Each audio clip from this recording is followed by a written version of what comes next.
And they both left the porch and went different directions, kind of looping around the back of the house. They were going to scan the entire... No. That's why y'all fucked up at. You can't never leave them. No.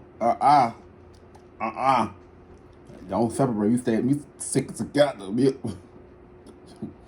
Only time we separate is if it's 3 or more of us.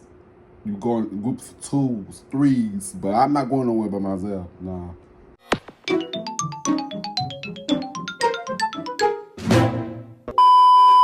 Yo, what's good? What's going on, YouTube? It's your boy Kewonis, and I'm back with another motherfucking reaction video.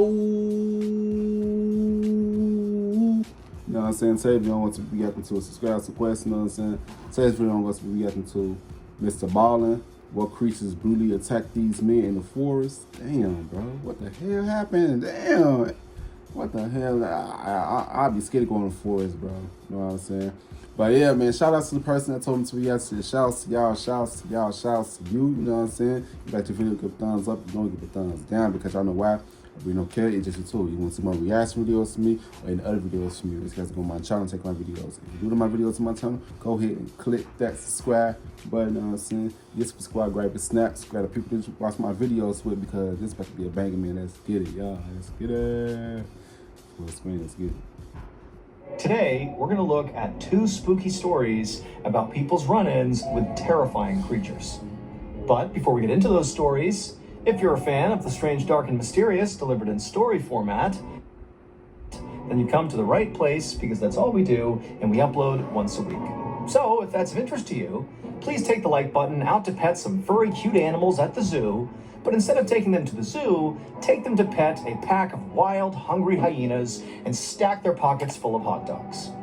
Also, please subscribe to our channel and turn on all notifications so you don't miss any of our weekly uploads. And also, I am on tour right now, so be sure you follow me on Instagram. My Instagram handle is just Mrballen, where you will see all the behind-the-scenes magic of us being on tour. It's really good. Again, Instagram, Mrballen is my handle. Check it out.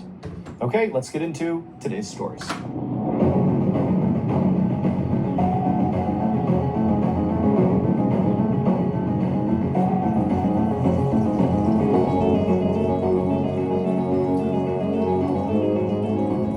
Just after midnight on May 1st, 1971, a 20-year-old woman named Elizabeth Ford was sleeping on a couch in the front room of a small house near a city in Arkansas called Texarkana.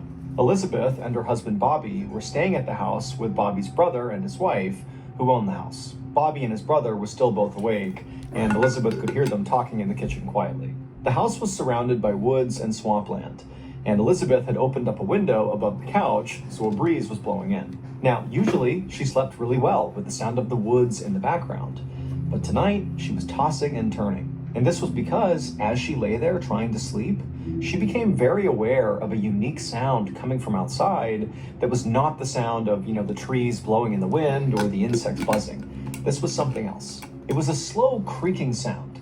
And at first, it kind of sounded like it could be out in the woods somewhere, but eventually Elizabeth realized this creaking sound was sort of moving back and forth, right outside on the porch below the open window. Ooh. Suddenly, Elizabeth's eyes flew open and she looked at the window because this creaking sound had just intensified and then came to a stop on the immediate other side of this window, like there was something heavy right outside. Elizabeth sat up to face the window, but she didn't see anything outside through the screen. And so right away, she felt totally relieved. She didn't know what that sound was, but clearly there was nothing there. However, just to be certain, she decided she would go a little bit closer to the screen and actually look right up close to make sure there was nothing down below on the porch. And so Elizabeth leaned forward and pressed her face to the screen and began to look. And as she did, this dark figure down below suddenly rose up and completely blocked out the window. And Elizabeth's looking at it, having no idea what it is. And before she could do anything, this huge thing slashed at the screen and this big reddish... Ooh, like yeah, that's a big ass werewolf. You know what I'm saying? Ooh, we could, know what's been on damn forests is that, man. brown paw with razor-sharp claws Bear cut sound. through the screen and nearly cut Elizabeth's face. Elizabeth screamed and practically fell over, and this dark creature outside turned and bolted and disappeared. And then a moment later, Elizabeth's husband, Bobby, and his brother came running into the room asking what was going on. Elizabeth was so shocked at what she had just experienced that all she could say to her husband was, "It's a bear! It's a bear!" Bobby helped Elizabeth off the couch and then told her and his brother's wife to stay in the house and away from the windows. And then Bobby and his brother got shotguns and flashlights and went outside. Once outside, Bobby and his brother began scanning all around the porch area where Elizabeth had apparently seen this bear to see where it was. They held their flashlights out and they scanned the tree lines. They looked all over the place, all around the front of the property, but there was no sign of this animal. And so the brothers looked at each other and nodded, and then they both left the porch and went different directions, kind of looping around the back of the house. They were going to scan the entire... No. That's why y'all fucked up at. You can't never leave them. No. Don't separate. We stick together. Only time we separate is if it's 3 or more of us. You go in groups of 2s, 3s, but I'm not going nowhere by myself. Nah. Hell nah. And meet up at the back.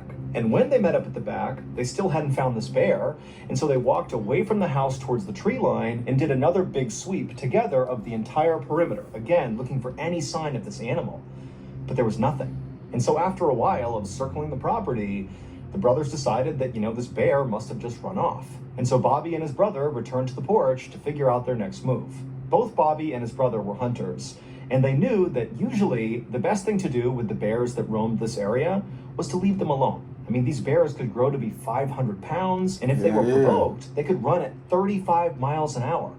And so generally, you just stayed away from these things, and they'd leave you alone too. However, as the brothers were sitting there talking through what had happened that night, they both said, it definitely seemed like this bear was different. I mean, apparently it was aggressive enough to come right up to the house, unprovoked, and reach in and swipe at Elizabeth, which obviously was not normal bear behavior. And so, to Bobby and his brother, this meant that they really couldn't just leave this bear alone. They had to go out there and find it and kill it to protect themselves. Hell no. And so Bobby lit a cigarette to calm his nerves. If it's not bothering me, the two brothers came up with a plan for how they were going to go find this bear. Bobby's brother would man the front of the house, and Bobby would man the back of the house. And they would stay in their respective positions, monitoring the property until either they saw the bear and dealt with it, or until the sun came up, at which point they could go get help. Right. So after agreeing to this plan, Bobby took one final drag on his cigarette, chucked it to the ground, and then with his shotgun in one hand and his flashlight in the other, he stepped off the porch and walked around to the back of the house and stared off into the darkness. Bobby had only been in the back of the house for a couple of minutes manning his post when he began to smell this horrible smell. Now, at first he thought it was just some sort of wet, musky smell that came over from the swampland nearby, but as he continued to smell it, it got heavier and more pungent. It smelled like a wet, decaying animal. Bobby tensed up and aimed his flashlight up at the tree line and began looking back and forth, trying to figure out where this horrible smell was coming from. And as he was doing this, he suddenly heard the sound of tree branches snapping off to his left. And so he whipped his flashlight over and shined it, and he saw this big, dark figure charging across the property away from him into the forest. Bobby instinctively raised his shotgun and fired, and then after shooting, a loud yelp echoed in the air, and then Bobby just took off running in the direction he had just fired. See, that's why as he's running across the yard, he's screaming for his brother, who had already heard the shotgun blast, so he was coming around the house, and the two men linked up, and as they're running in the direction of this bear, Bobby's telling his brother, "I think I got it, I shot the bear." But they get over to where Bobby had last seen it and where he heard this yelp come from, and there was nothing. There was no bear. Still, the brothers did feel a little relieved. They figured even if they couldn't find this thing, clearly Bobby had hit it. He had heard the sound of it yelping out, and so maybe by at least wounding it, it would stay away and leave them alone. But just then, the men heard the sound of their wives screaming from inside the house. The men immediately ran back to the house, and as they got closer, Bobby, again, began to smell that horrible smell. And right as Bobby's foot hit that first porch step, his brother from behind him screamed out, "Stop!" But it was too late. The bear was on the porch. That's why the women were screaming. They had seen it. And Bobby's brother had seen it, but Bobby hadn't. And now he was too close to it to get away. And before Bobby could raise his gun to protect himself, this thing attacked. And Bobby felt this horrible burning, tearing sensation in his arm. He fell to the ground, twisting wildly back and forth, trying to protect himself. He was pinned underneath this enormous bear, level with its chest, with its arms and legs on either side of him. And that horrible smell he was smelling was clearly coming from this animal. That's all he could smell from underneath. But just then, it was like a miracle, because to his side, Bobby could see there was an opening, and so he rolled and somehow got out from underneath this enormous creature. Bobby scrambled up to his feet, and he darted past the bear and rammed into the closed front door of the house. It popped open, he fell inside, and his wife ran forward and shut the door behind him, leaving Bobby's brother outside on the porch alone with the bear. But before any of them could do anything about that, they heard the sound of his brother's shotgun going off.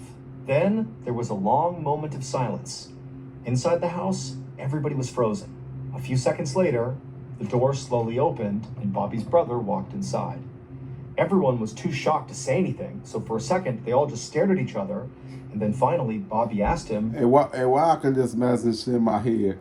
You could tell you're a good storyteller if I can vision that stuff happening. You could tell you that Mr. Ballin, I love react to his storytelling, because I can pictures in my head can just pictures that's coming from my head. I could just vision in my head. That's the video. "Is the bear dead?" And Bobby's brother, with a trembling voice, said no. And that wasn't a bear. As soon as dawn broke and it was not dark outside anymore, Bobby's wife drove him to the hospital, where they would treat him for shock and for the wound to his shoulder.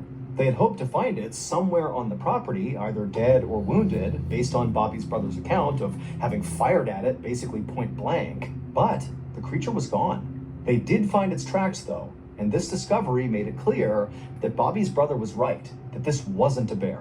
Because in the dirt surrounding the house were all these bizarre footprints and handprints of a creature that seemed to walk on its hind legs with 3 toes on each, and had 3 long, sharp claws on its hands. And as unbelievable as this all seemed to the police, this actually tracked with what Bobby's brother said he saw when he was out on the porch. He said he saw a creature with reddish-brown hair all over it that stood over 7 feet tall, and after being shot, it took off running on 2 legs, and it ran fast. But the most terrifying thing about it, at least according to Bobby's brother, was actually its eyes.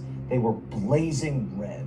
And when the news of this attack spread to the nearest town, which was called Fouke, the people there knew exactly what this creature was. For 200 years, people in that part of Arkansas had been talking about this huge creature that was sort of like a Sasquatch that roamed the forest and the swamps. They said it was fast and elusive, and it ate livestock and pets. They called it the Fouke Monster, or sometimes the Boggy Creek Monster. But Bobby Ford and his family's encounter with this creature was unlike any other story that had been told about the Fouke Monster. While some people claimed in the past that this creature had attacked people, nobody had ever heard of it actually coming up to somebody's house, trying to break in and terrorize a family. Bobby's ordeal would inspire the 1972 horror movie, The Legend of Boggy Creek. Over the years, police officers and some scientists have suggested that maybe what Bobby and his brother encountered that night was actually a feral pig. However, authorities have never actually been able to pinpoint what this thing was. Nobody knows. And to this day, hikers and hunters near the swamps of southwest Arkansas and also across the border into East Texas still report run-ins with the legendary Fouke Monster. Me and the whole team at Mrballen Studios have created a special thank you to all you amazing fans for all your support. Now, you may have already heard about this, but if you haven't, 15, a 20-year-old man named Fraser Beloyi walked alone down a main road toward his village in the South African province of Limpopo. Fraser was on his way home from work, and he was pretty desperate to get there. It was only about 7:30 p.m., and usually around this time, Fraser was used to seeing other people out and about on this road, just kind of walking around in the dusk or, chatting or doing various errands. But tonight there was nobody out there. And in fact, in recent days, this area of Limpopo had basically become a ghost town. Nobody went out unless they absolutely had to, because over the last 10 days, over 20 people in this area had been brutally mauled. The victims had all insisted that the creature that had mauled them was some kind of four-legged demon, and they had begun calling it the Beast. Now, Fraser considered himself a pretty level-headed person who did not necessarily buy into the hype around this beast. He figured it was very likely just a dog. But still, he didn't want to get attacked. And so as he walked down this vacant road, he periodically looked over his shoulder just to make sure no dog was following him. As Fraser continued to walk along, he looked up and saw the huge forest fire that was raging on a mountain miles and miles off in the distance. A few days ago, the fire had started, and from Fraser's perspective, it still seemed to be going strong. In fact, in the darkness, it almost looked like the mountain was glowing red. Just then, Fraser noticed the turnoff for the shortcut that would take him through some forest back to his home. And when he got there, he stopped and looked over his shoulder one more time to make sure he was still all alone, and he was. And then he stepped off the main road, into the woods, and into the darkness. Under the tree canopy, the night suddenly seemed a lot darker. Fraser did his best to think about the chores he needed to do for his mother once he got home, instead of thinking about the beast. But he'd only been on this path for about 300 feet when he suddenly heard a rustling from behind him. And so right away, Fraser stopped and turned around and looked where the noise was coming from. But all he saw was darkness. There was nothing there. And so Fraser, for a whole minute, just stood there staring out into the tree line, waiting for something to move. But nothing did. And so Fraser told himself he was just being paranoid. Everything was fine. And then he turned back around and kept on walking. But pretty quickly, his walk turned into a jog. And he was almost to the end of this path, almost out of the forest. He could see his village. It was right there when he heard noises behind him again. Except now, in addition to the rustling sounds, he heard a new sound. It was like a wheezing sound, like a sick animal that was breathing heavily. Now, Fraser knew he was not just being paranoid. Ooh. Something was out there, and it seemed like it might be following him. Without slowing down, Fraser looked over his shoulder again to see what was out there, but again, he just saw nothing. It was just shadows. However, when he turned back around and kept on going towards his village, he heard this loud crashing sound behind him, like a massive animal had leapt out of the brush and landed on the path behind him. And so Fraser was immediately so scared he couldn't even turn around. He just started sprinting toward the village. And all he could hear behind him were these loud, pounding footsteps as whatever this was gaining on him. And so Fraser was so instantly terrified that instinctively he just started sprinting off without even looking behind him. And so as he's running, this thing's gaining on him. And again, he can hear this awful wheezing sound coming from whatever this is, as if there was something wrong with its lungs.